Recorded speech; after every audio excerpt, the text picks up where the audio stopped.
Welcome back to the pitch, B-Ham. My name is Payne. I'm Bree. And I'm Adam. And here on the pitch, Birmingham, or B-Ham for short, we talk about soccer, we talk about culture, and we talk about soccer culture. You're right. Culture. So we've got a really special episode for you this week, and I think you'll like it a lot. It's kind of a big deal. For us, it was. So we got an amazing opportunity to speak with the one, the only, Yael Averbuch of FC Kansas City. And I gotta say, having just done that interview, it is awesome. Fantastic. We had a blast. Yeah. You're gonna have a blast listening You're gonna learn / watching. Check out this new setup, you guys. What up? This guy.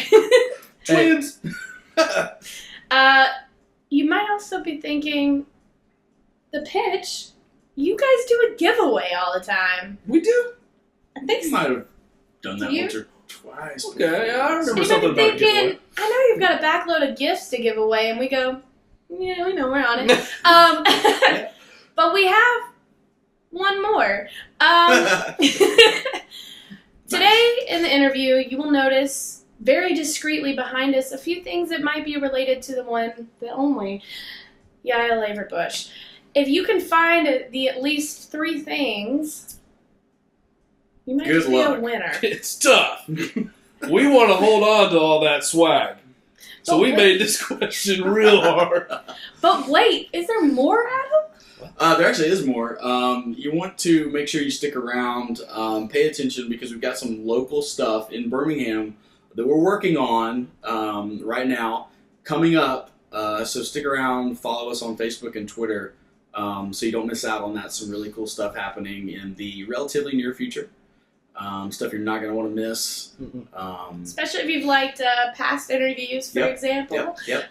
You're really going to enjoy it. Yep. So we would like to also remember to give a shout out to one of our sponsors, Woso Shirt Co.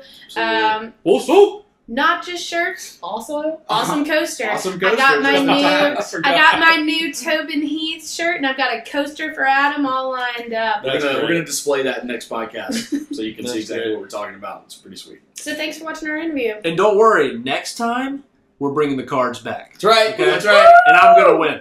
And by the way, I'm winning. Ebony, I got you. Thank you for voting. I win. I've got a legacy to maintain. And oh, who got some Scottish cards to put in? Oh yeah, we got some Scottish cards. You're gonna want to see these cards, so make sure you stick around next week. Thanks for listening, you Come guys. back. Yep. Watching this week. Yeah, watching. Yeah, you guys got to see us. Thank you, Payne. Hello. Hi. Yeah, this was all thanks to Payne in his living room and his technical suave. So as always, we'll see you next week on... The pitch. All right, welcome to the pitch, everybody. I'm Bree. I'm Payne. And I'm Adam. And we have a special guest today. Hello, Yael. How are you doing? Hello, guys. I don't have as comfortable a couch as you, but I'm good. Yeah, so we were fortunate enough to get in contact with Yael, and I was surprised at how awesomely easy it was. You have a contact page on your website that you answer, which was pretty cool. Very cool. Especially since it seems like your approach to soccer, well, you flat out say it is the journey, and about you seem very connected to helping people connect with soccer. So I thought that was an interesting thing first off, but we definitely have a lot of questions about your career, first of all. Well, cool. No, I like to be very accessible, so I'm glad you reached out, and I always try, it's very rare if I don't respond to somebody who reaches out if it's a legitimate inquiry or question about soccer, so that's part of, I think, what the game has given back to me is the ability to connect with people, so I'm always up for a conversation if it has to do with soccer, especially women's soccer. That's Yes. awesome. That's We great. really appreciate it. We actually were sponsored by Woso, and I was wondering if wearing my Tobin Heath Nutmeg Academy shirt was appropriate, but I restrained. Can we talk about that? Can we talk about just your skill level for a second? Would that be okay? That would be okay. What in particular would you There's like to talk about? 3 videos I can think of off YouTube that you probably can think of off YouTube. The one I want to talk about, can we talk about the 4-second goal real quick? Yeah. What on earth? How does that even happen? Yeah, tell us about who you were playing, and tell us about where that happened within your career at UNC, and what that was like for you. So this was a funny one. I was a sophomore at UNC, and during one game, it was early in the season, our assistant coach, we were about to kick off the game, and our assistant coach was yelling, Yael, shoot the ball. Like, okay, I know, I'm an attacking midfielder, I'm supposed to shoot in the game, like, be quiet, leave me alone, I need this advice now. And I kind of went like, I was like, you know what, shh, like, quiet. But then I think it was at halftime, he was like, no, I was saying, like, the goalkeeper is off her line, look, and maybe shoot from the kickoff. And I was kind of like, wow. Okay, I don't know about that. But so I of course, I looked in the second half, or actually, no, we didn't have the kickoff in the second half. That would make sense if we had it in the first half. But the next game, he reminded me again. I was like, okay, this is embarrassing, but I guess I'll look up, and if she's off her line. And we were playing against Yale, actually, so all the commentators had these funny jokes because my name sounds very close to that. That's ironic, yeah.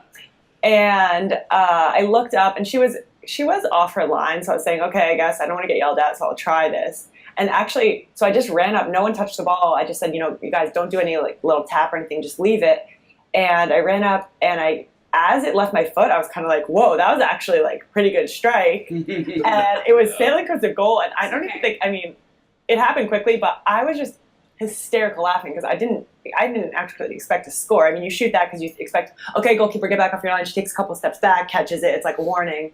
But yeah, I mean, I was just like laughing because. So it's the first time you'd ever tried something like that, obviously. Yeah, definitely. And then the funny thing is, people now sometimes are like, "Oh, you should try that again." And I've tried a couple times. It's so embarrassing because chances of actually going on goal, first of all, and then getting over the goalkeeper's head is very slim. But I'm glad someone did have that on video because back then not all of our games were being recorded. Right. So that would have been really a shame if that happened and no one had that. That would be a terrible shame, yeah. And then didn't I read that it has like 4 million YouTube views? It's probably gone up since that stat. Yeah, I don't know who uploaded that, but I want to get like a copy of that video. That's awesome. Yeah. So what got you to UNC?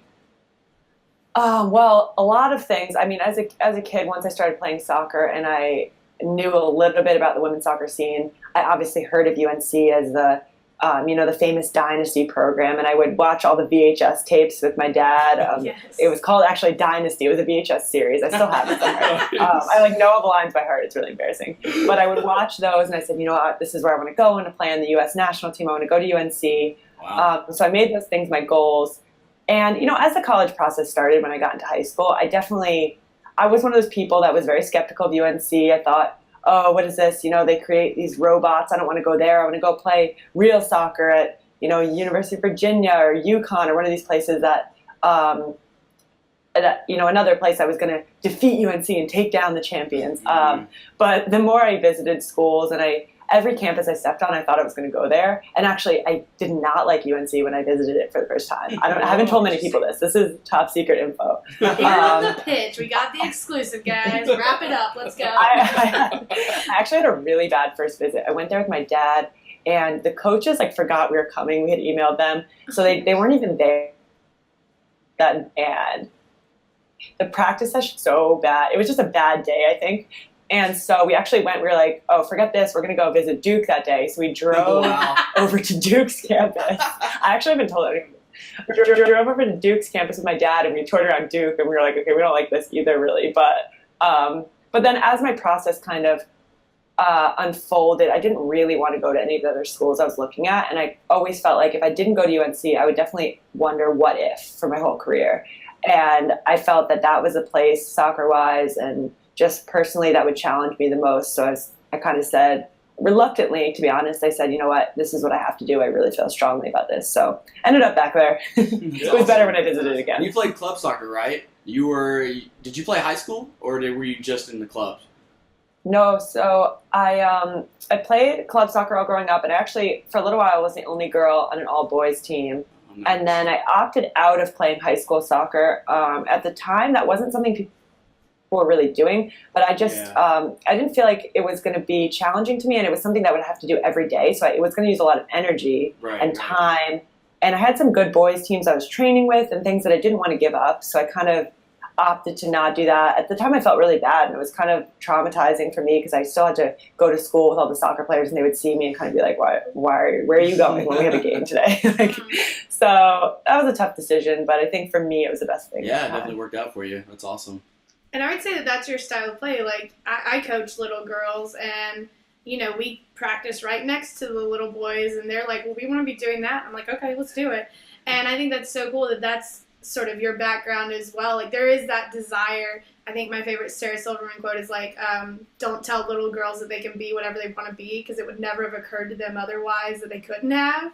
And when I thought of that, I always go back to, so your 4-second video, but then also your Y football videos, and then your Indy Cali videos, which just blow my mind. I can't even walk in New York, let alone play soccer in the subway. Oh, well, I mean, what Indy can do is like a whole nother level. And you guys played together at UNC? What did you say? Did you guys play together at UNC?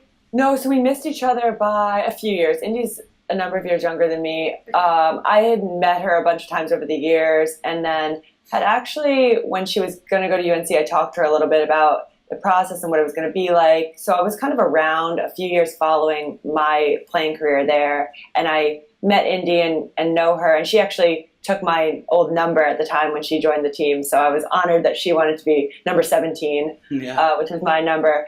But yeah, I mean, Indy, I always say to people and say to kids, there's no limit to what you can do with the ball. And when they see me, maybe they think like, oh, I can never get there. But when I see Indy, I think like, that's hours and hours of training to be able to do things that are unbelievable. Yeah. It's like defies human logic. I don't even know. It is impressive. Extremely impressive. Yeah. And then we talked about the other side of your career, which blows our mind, is being a part of the U.S. national team. Thank you for representing us out there on the field. That's awesome. For sure. How does that process even begin? Yeah, so what people don't really know is that there are a number of ways you can get to that national team level. And I think sometimes people think, when I was growing up, there was the whole Olympic development system, so the ODP system. And now that's kind of different. There's the ECNL League, the Elite Girls League. That didn't exist when I was growing up. But people always think, oh, if I'm not on the most elite team, if I don't go to a top 5 college, I can't get on the national team. But I've seen people, make it to that level from a variety of different avenues. And I think for me, I did go although I made some kind of unconventional decisions growing up, like playing on a boys team, not playing for a high school team, I did have a kind of conventional path onto the national team. I was selected for a bunch of the youth national teams. So already at U14, they have a kind of a national pool for that age group, and I was part of that national pool. So I got that experience. And from that point on, I was in the system. My name was in there. I would go out to all the regional team, state team events. I played on like a pretty good club team. So I'd be seen by all those people. But interestingly enough, that got me some great opportunities all the way up to the U23 national team. But I actually think that my initial call up to the full national team came after my sophomore year in college, which I had a really good season in college. And I think college was actually my avenue to kind of really get in there because, at each different level, the game changes. So I tell people this all the time. You see a really good 15-year-old kid and everyone's like, oh, she's the next star. But between 15 and 18, so much happens, especially, with girls, you see girls maturing really early, and then they're already different players by the time they're actually women. Or, people lose interest. Some people stick with it and continue to develop, and they weren't maybe the star at a younger age group, but they end up being really good. So That's gonna be me, for I sure. would say I consistently... I'm taking the unconventional path, too. Yeah. Right. You could still do it, for sure. Yeah? You think so? All right. I believe All right. in you. I We'll believe talk in later. We'll talk later. You can give it a shot. You can give it a shot. That's awesome, though. And, I've started, so I'm getting ready to be an assistant coach at a high school. And so these are sorts of things that I want to think about, of course, for these girls. So it's good to know, because I was only aware of ODP, and that it is possible through not, an unconventional path. Do you have any other ideas, what should I be looking for to help them play at their highest level? Yeah, I think, actually a youth national team coach on the boys' side told me this once, and I thought it was really interesting. He was saying that he felt that it wasn't his job to identify the 14, 15, 16-year-olds that he thought would make it to the national team and get them there. He said it's not his job to pick that because so many things happen. People get hurt, people lose interest. You don't know who's going to be motivated and be out there training on their own for the next 10 years. So it's your job as a coach, not meaning you specifically, but any coach. I include myself in this. No, I'll take it. It's just your job. Yep. But to empower as many kids and inspire as many kids as possible to want to put in the work to be there. Because if everyone puts in the work, maybe a few people are held back athletically, maybe a few people, unfortunately, will be injured or, not play a position that there's an opening in that position. But if you can inspire everyone to want to put in the work with the ball physically to get fit enough to work on all the right things, then you're empowering everyone to have the opportunity. And then whoever decides to take it, that's up to them, really. And that's what we were talking about, with your Y Football page, is I've been sending those videos to my rec team, for 3 seasons now. And it's so cool because they'll come back and they're like, yeah, I'm going to be like her and I'm going to do this. And then he started the pro series and they're naming all these names that I know, and it's kind of weird because they're 9, but it's awesome. I'm having these in-depth soccer conversations with 9-year-olds, so thank you. But also, we were wondering where did that idea come from? Yeah. Well, thank you for sharing them, by the way. Yes. Thank you for doing them. Yeah. Because you don't want to see what it would look like if we tried to do that. Yeah, but I do want you guys to send videos.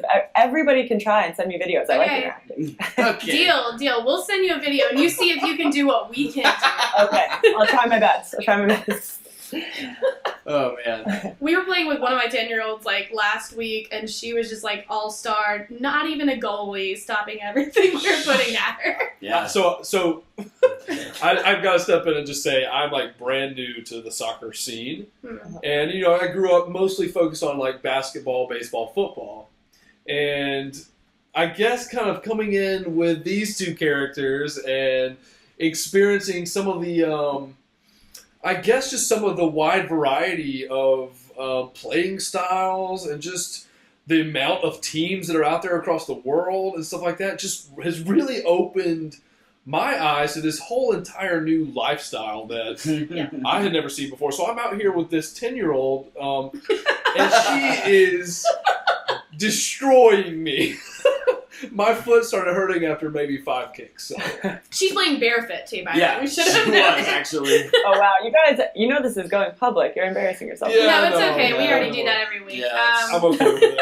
Sorry, Mo. Yeah, that's what we do. So the pool is not what we expected it to be. Is it a phone call? Is it a fancy invitation? That's how it would be if it was run from the South. You would get a nice calligraphy letter. And then inside that would be another envelope. Right. with some tissue paper and an invite that's you've been formally selected to be on the U.S. national team. Is that what you guys get? Because that's what I expect. No, I think they should hire you guys to You heard it here first. Yeah. Be consultants. No, so what it was in the past, I think originally you'd kind of wait and get a phone call and say, you're invited into this training camp.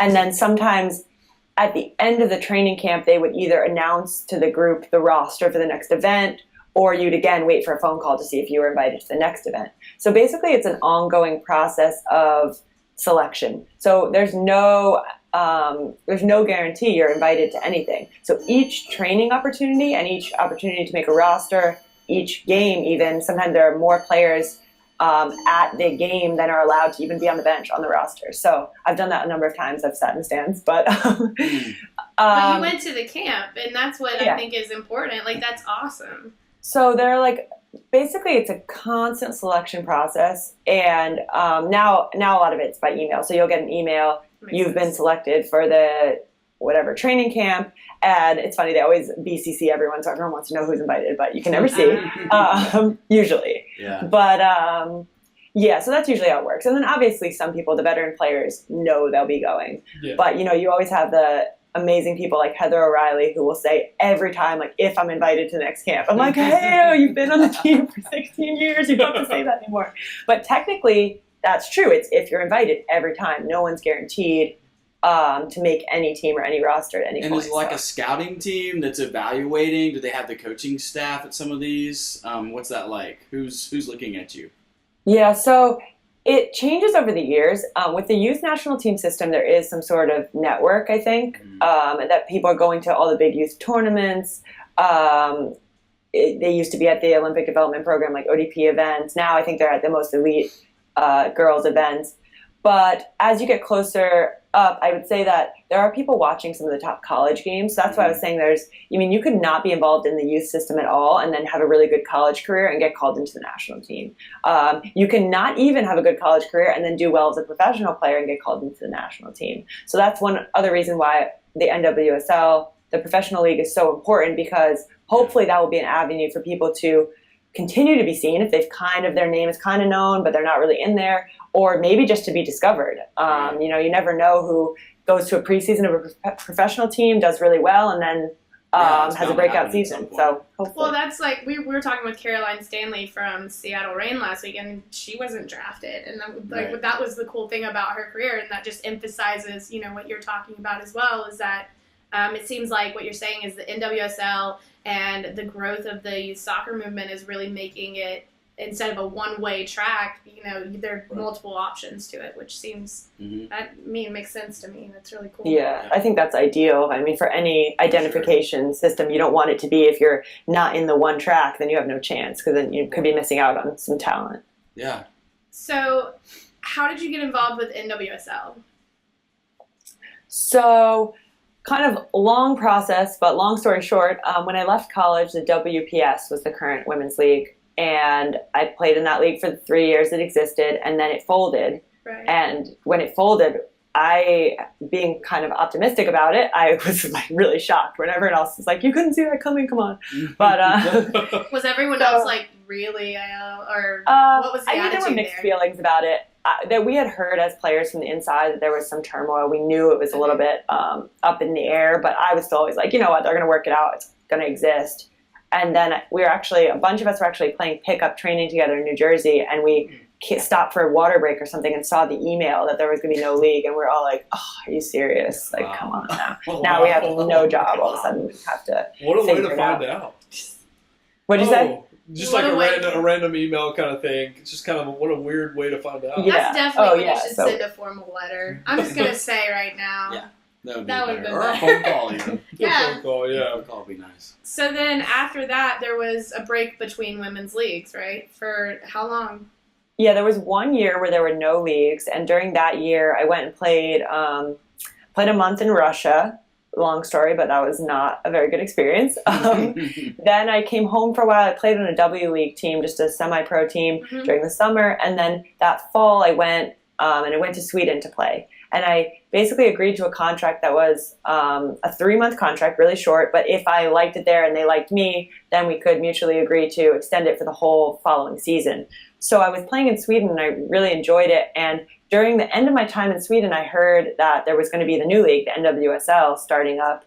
And basically I came to the point where it was like the deadline. I had to decide in Sweden if I was going to go back or not. And at that point, I think that they didn't even know the name NWSL yet. It was just like, there's going to be a league. So I didn't know the name of the league. I didn't know where the teams were going to be. I didn't know who the coaches were going to be, anything. And I was like, you know what? I like Sweden.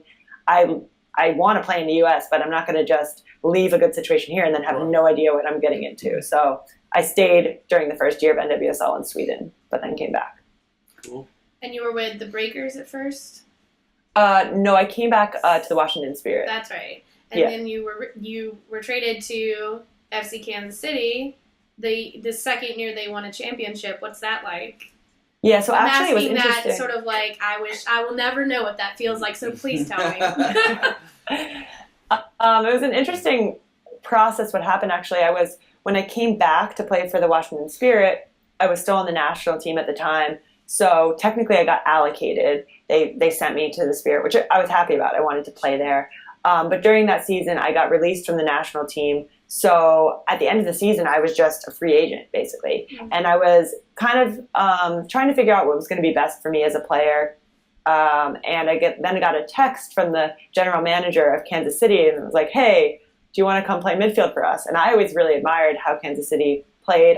When I was in Sweden, I'd watch the NWSL games. It would be like 2 a.m, but I'd watch them streaming online, and sometimes I could like barely see. But can we talk about how cool of a feature that is? Yeah. That you guys, that the NWSL, unless it's on TV, or do they? I don't know if they do it if it is on TV, but every game otherwise is recorded. It's live on YouTube, and then you can watch it later too, which is a great resource for people like me who are, beginning coaching, which is really cool. No, I think that's great. I mean, obviously, we'd love for them to all be televised, but I think even if they're all televised, that's awesome that there's an archive of them somewhere, and you can always go find them. Yep. So you guys win. What goes through your head in that moment? Wow, that's a hard one. I think that for me, I was really proud to be part of FC Kansas City because I liked the way that the organization as a whole treated us as players. I liked the approach on the field. So I had a lot of respect for what I was representing. And obviously I hadn't been there for very long. So it's hard as a player when you change teams so often to really feel like you're representing your home club. Because that would be, to be honest, it's like a little phony. If I change teams every year, I'm not going to feel like that every year. Right. Yeah, it's a business.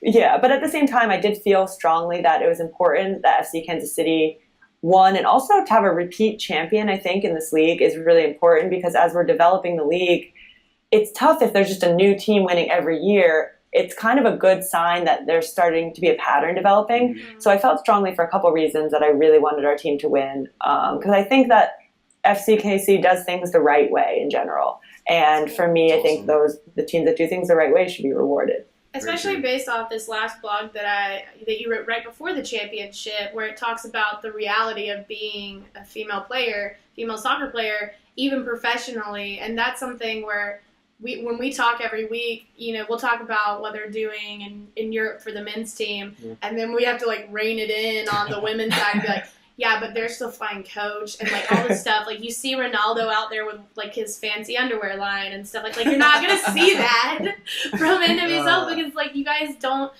Is it a lack of support from the fans? Is it something that we can do? I mean, how do we get it to the point where you guys are treated like professionals? Oh, it's going to be a long process, I think, and that is expected. There are things that everybody out there can do. I think anybody who supports the league can buy season tickets. Even if they don't live in a market with a team, you can buy season tickets and like call up a local boys and girls club and donate them or something. Yeah. And people always ask, they're like, oh, the league folded last time. Like, what can we do to help? Well, that's a really simple thing that everyone can do. And like watching the games when they're on YouTube or on TV, those numbers really count. Mm-hmm. So that helps. But I think, we realize that, one, we are very fortunate to have a league and we're happy. And also, two, like you said, there are things that are not 100% ideal that we need to continually work to improve. And I think to have us as players working together with the owners of the teams, the league as a whole, with the fans, we all want the same thing. So I think if we see it as kind of a process, if we can chip away at the process and continue to have conversations like this, get people interested, have people wanting to watch and be involved, that it all helps. Do you feel like this is like the best iteration of the nationwide women's professional league? Do you feel like this is one that could stick around and be the one that, like the MLS, really get some traction and be the one that stays? Do you feel like I think it's really hopeful. Sorry, what was the last part? Do you feel like it's better than the previous one since you've played in more than one? Yeah, I would say that this league, well, first of all, it's going into the 4th season, which is already a record. Right. So I think, that's something to celebrate. And I think that this is a very realistic approach to long-term sustain. It's awesome. That's the goal. The fact that there has been a second expansion team added already is really positive. Yeah. So that's great. We're really praying for an Atlanta one so we can go. Yeah. Something close by. Like as soon as they announced Atlanta, I'm like, so we need 2 years and that means Atlanta maybe? Yeah, that's exactly what we said. So I think those things... Go ahead. Oh, sorry. I think when I start talking, cut... Maybe. Yeah, it's okay though. Yeah, it's jumping it's over. Working. That's fine. Okay, but I do think that this league is very hopeful and is the the smartest, I would say, that we've taken in this country for women's soccer professionally. I mean, if you look at just as a player, the experience playing in WPS was different because there was more money put into it. So we had international stars, we had, slightly better stadiums and accommodations. But, would I rather have that for 3 years or a little bit of a downscaled model for 10, 20, 30 years that then improves? Obviously the second one. Yeah. So I think that we get it. If we need to have a small locker room, okay, that's fine. That's awesome. And the fact that the women's national team has had such success, like they have recently, in all the press that they've been getting, and like I know, like with the girls that you coach, like these women are heroes now for these little girls who are coming up. And boys, for sure. And boys, yeah. But for all people who are playing like rec leagues and stuff, who are coming up in soccer, who it's a new sport to them, they can look up to the women's national team and the professional teams.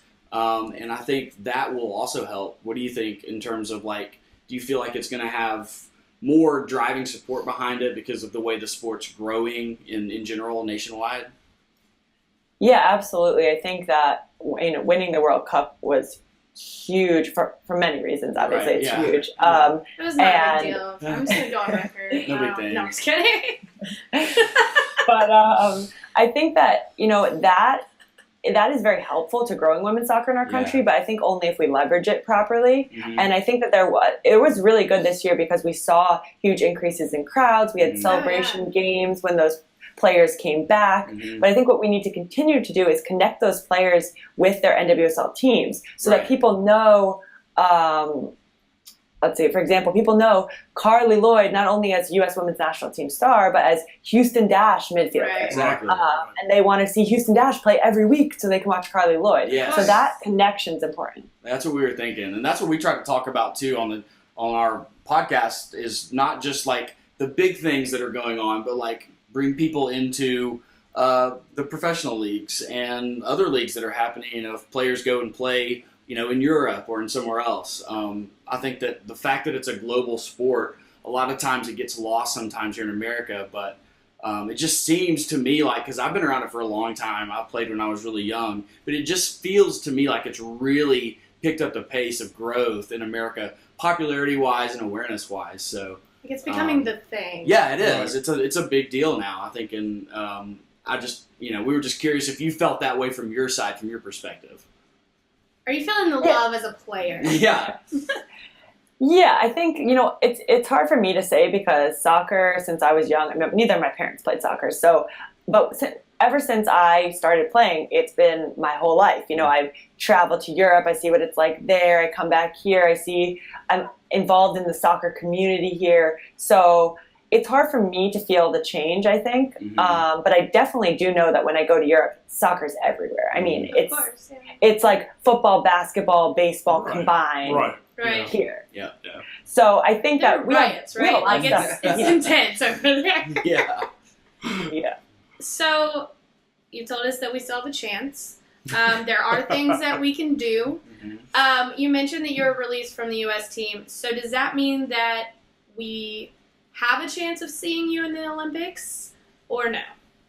I would say that, there's, I Plausible. would never say never. I think that, at this point, the team that just won the World Cup already needs to be cut down to make the Olympic roster. So course. it's, I would say, very, very, very unlikely. I tell people this honestly and openly, it's still my goal as a player to be there. I work every day with that level in mind and with the quality of play of those players in mind. But at this point, it doesn't seem like I'm in the picture for that, which if the team won, they don't need to bring in a whole new crew. So I would say we'll see what happens for the Olympics. I know that they brought in some younger players to try out. I would think that it would be a fairly similar roster, but you never know. Yeah, well, best of luck to you on that Yes. on that Absolutely. journey, Thank you. because we Thank would you. love to see you there too. Yes. Of course. Well, thanks, guys. And thanks Yeah. so much for talking with us Yeah. in Payne's living room. Like, this is awesome. Yeah. We It's were been a just talking, great like, experience for This us. will be the best Sunday ritual for For us. real. It's like, let's talk to a pro every Sunday. But yeah, again, thank you so much. Oh, my pleasure. I appreciate you guys having the conversation. And anytime people are talking about women's soccer, I'm always interested and willing to share thoughts and ideas and collaborate on it. So thank you for talking about it. Awesome. And as always, we told you we do a giveaway every week. This week we made it a little bit more difficult. Would you like to explain what they might have to do, that there might be something in the background they might have to find? Yeah, so apparently, I don't know where, but apparently there are 3 things in the background of this chat that in some way apply to me. Who knows what they could be. But if you can identify them, and I guess, how are they supposed to send it to you? I don't even know that part. Through Twitter, through our Twitter Awesome. page, at the pitch BHAM, BHAM. You can get in touch with us anytime. Direct message us, or Facebook. we'll post something later Yeah. and you can reply. I might try to guess too. You should, I can figure it definitely. We have Yeah, some really good great luck. giveaways, Good luck, Yael. but it's really tough. You should though. You really Awesome. should. So thank you again, and best of luck in your career. Yeah. Thank you so much, guys. Thank Take you. care. Yael.